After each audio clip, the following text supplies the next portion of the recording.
Karachi east सचल coat report. Imran Khan Sheikh सचल coat में 55 करोड़ रुपए की लागत से तरक्याती मंसूबों की तकमील पर इफ्तिताही तकरीब मुनक़िद हुई, जिससे खिताब करते हुए मेयर कराची मुर्तज़ा वहाब ने कहा कि शहर में खिदमत का नया सिलसिला शुरू कर दिया गया है और इंतखाबात के दौरान किए गए वादे पूरे किए जा रहे हैं। उन्होंने कहा कि सेवरेज और ड्रेनेज निज़ाम की बेहतरी के बाद इलाके में सड़कों, गलियों और स्ट्रीट लाइट्स की तनसीब का काम मुकम्मल कर लिया गया है।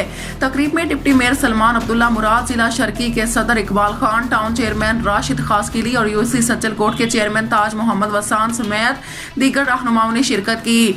मेयर के मुताबिक रुकावटों के बावजूद मंसूबा बर वक्त मुकम्मल किया गया और इंजीनियर्स और इंतजामिया के टीम वर्क से कामयाबी हासिल हुई। मुर्तज़ा वहाब ने कहा कि रेड लाइन BRT पर तेजी से काम जारी है और मार्च से जुलाई के दरमियान मुख्तलिफ हिस्से मुकम्मल होना शुरू हो जाएंगे। उन्होंने बताया कि बलोच कॉलोनी एक्सप्रेस वे जल्द मुकम्मल होगी, जबकि मलेर में 20 कॉलोनी फ्लाई ओवर इतवार से ट्रैफिक के लिए खोल दिया जाएगा।